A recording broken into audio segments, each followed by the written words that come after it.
Salut à toutes et à tous et bienvenue sur Reason. Aujourd'hui je vais vous parler d'un bien sympathique groupe qui nous vient de Montpellier, Cold Steam. Alors nous c'est Cold Steam. En fait, ça vient de le dire tous en même temps. Nous c'est Cold Steam, tous en même temps. C'est Cold Steam.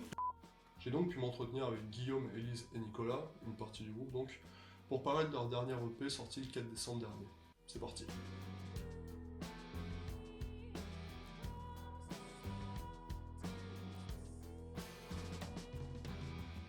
Alors du coup on est Cold Steam, on est la moitié du groupe ici.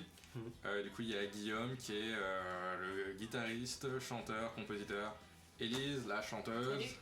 Et moi je suis l'ancien batteur de Cold Steam et je fais aussi les illustrations, je continue à faire des illustrations pour Cold Steam. À l'écoute de votre EP, on sent bien diverses influences comme le blues, la pop, le rock, l'American jazz, le jazz manouche comme à la fin du morceau Witcher par exemple. Le résultat sonne finalement assez old school, et donc ce qui m'amène à vous poser la question, quelles sont vos diverses influences? Alors, moi j'ai grandi en écoutant beaucoup de musique du monde parce que c'est ce qu'écoutaient mes parents. Puis j'ai écouté aussi pas mal de Muse, Radiohead et Placebo. Puis ensuite c'est en découvrant Guillaume que j'ai découvert une musique un peu plus variée, on va dire. Ouais, moi les influences qui me viendraient à l'esprit, ce serait plutôt le rock des années 70, Led Zepp, Deep Purple, tout ça. Mais après, dans ces chansons-là, j'ai essayé justement de m'éloigner un peu de ma zone de confort. Et du coup, ça se ressemble peut-être un petit peu, mais pas énormément. En tout cas, les chansons sont assez diversifiées, du coup, on peut pas vraiment parler d'une influence ou de quelques influences. Par exemple, pour Cold Steam, j'ai voulu que ça sonne peut-être un peu plus hip-hop que les deux autres. Donc je me suis plutôt inspiré de trucs plus contemporains. Pour Digger Mind, c'est plus presque une parodie jazz, et Witcher un peu pareil, c'est plus parodique et plus pour expérimenter des styles dont j'avais pas l'habitude. C'est pas du jazz pur, c'est sûr, même pareil, jazz manouche à la fin de Witcher, c'est peut-être pas du vrai jazz manouche. Alors moi mes influences à la base je suis plus un fan de métal.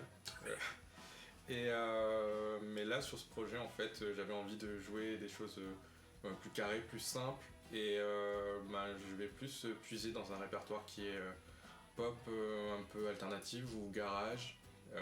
C'est des trucs qui me plaisent aussi. Et voilà, j'aime bien le côté un peu fait maison, simple, et c'est ça qui me motive là-dessus. Cheapos. La pochette et les illustrations qui gravitent autour de l'EP ont été réalisées par toi, Nicolas, et suscitent la curiosité. Donc est-ce que tu peux nous parler un petit peu de ces illustrations? Yes, du coup moi ça fait un petit moment que je taffe un peu sur des illustrations de mon côté, sous le pseudonyme de la Discord. Du coup, Guillaume était intéressé pour que je puisse faire un peu des illustrations pour le groupe. Et il avait déjà pas mal d'idées sur ce qu'il voulait, en termes d'ambiance et de concept. Et moi j'ai essayé de réfléchir autour de ça et on a travaillé ensemble sur la création de la pochette de l'EP. Et l'idée c'était d'avoir des thèmes différents, que ce soit côté art nouveau, côté années 30, et puis des éléments un peu plus fantastiques. Voilà, ça tourne autour de ça, et que d'un autre côté ça représente aussi un peu l'univers du groupe qui est fait d'influences variées. Ok, vous nous avez donné l'eau à la bouche avec la sortie de cette EP. Quel est donc le programme pour la suite? Des concerts, un album? Alors le programme pour la suite, des concerts non, parce que nous on va bouger de Montpellier, nous deux. On va aller à la capitale, du coup on verra ce qui se passera là-bas, peut-être on va trouver des occasions de remonter, enfin de jouer, mais pour l'instant pas de concert prévu, non. Puis on va sûrement changer aussi de musicien, etc. Oui, déjà, voilà. Nicolas nous a quitté. Notre batteur s'est enfui. Ouais, donc il rejoint le dessin et puis la musique. Important de dire, ouais, ça c'est qu'en fait on va changer de musicien. Le noyau ça va être nous, et autour ça va évoluer. Du coup les musiciens du premier EP a priori seront pas présents sur le second, sauf le bassiste. Peut-être qu'ils seront présents sur d'autres morceaux, on verra qui veut jouer à quel moment. Mais voilà, il n'y a rien qui est fixe pour le moment. Du coup, c'est pour ça qu'on ne prévoit pas de concert. On n'a pas de groupe fixe pour le moment. Du coup, c'est pas trop envisageable. Après, pour les sorties, pas un album, non, mais plutôt des singles. Je crois qu'on dit comme ça. Ouais. Single, ouais, ça fait un peu années 90, Eurodance, mais ouais, des singles. On va en enregistrer un en janvier. au même studio, le studio Records. Kiwi Records, qui est vachement bien, ils sont super sympas. Faut faire de la pub parce que c'est des gens cool. Ouais, ils sont cool. Donc on va enregistrer une chanson seulement. Et en parallèle à ça, on va sortir un autre morceau. Donc pas en studio, il sera fait maison. Un truc Pour plaire à Nicolas. un truc plus électro, même carrément électro dans le sens où ça va être des samples, des rythmes électro.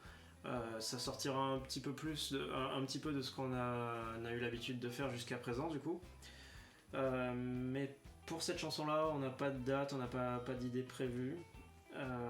Par contre aussi, il y a de fortes chances qu'il y ait un clip qui sorte, un de ces quatre, fait par une amie à nous qui fait de l'animation, donc un clip en animation, sur une des chansons de l'EP. On vous laisse le suspense de laquelle.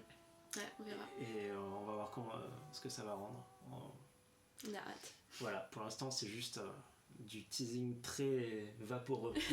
Une dernière petite question donc, qui est un peu en parallèle. Cold Steam est basé sur la ville de Montpellier. Donc quel est aujourd'hui votre ressenti sur l'activité musicale de la ville?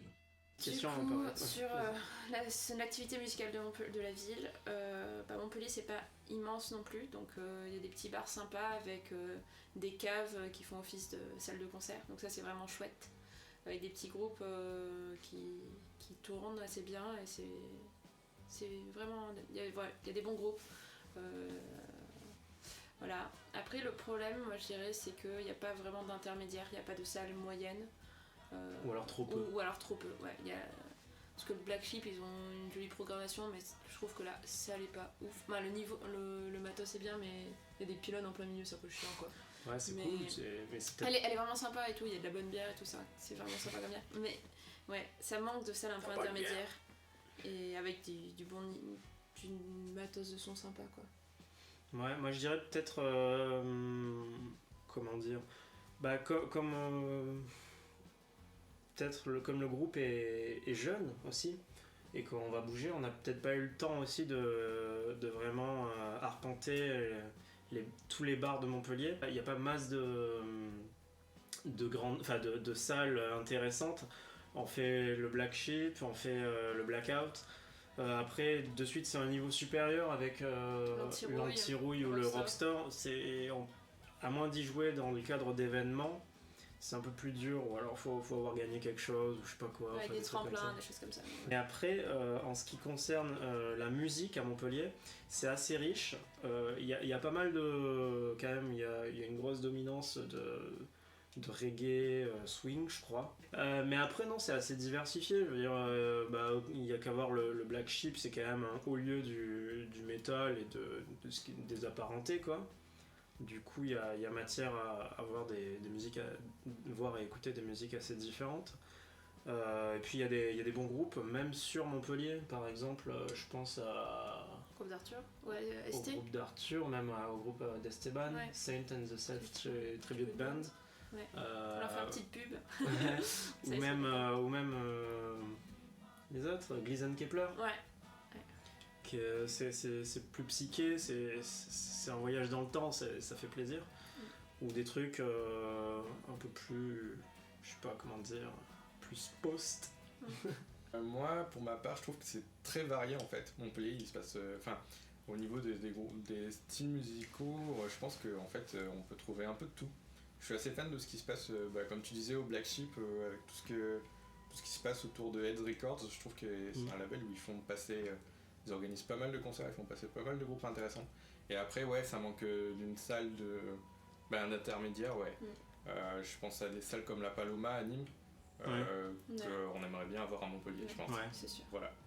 Ouais, ou même. Après, là, il y a les trucs qui est pas mal avec le Royal Occupé, où c'est des mouvements un peu engagés. C'est un ancien cinéma qui est squatté. Et il y a des concerts, il y a plein d'événements qui se font là-bas. Bon, nous c'était Cold Steam.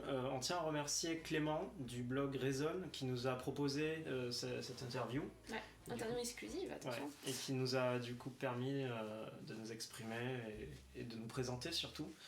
Donc voilà, on est un jeune groupe, on a besoin de ça, c'est cool. Ouais. Enfin, c'est vraiment une super opportunité pour nous. C'était vraiment sympa de nous contacter comme ça. Ça fait plaisir de voir des gens qui s'intéressent à des petits groupes locaux. Puis ça fait plaisir, on sort un petit EP que des gens qu'on connaît pas l'écoutent comme ça. C'est... Ouais, vraiment ça fait du bien quoi. Du coup, merci aussi à tous les auditeurs et à tous les visionneurs des images de la Discord.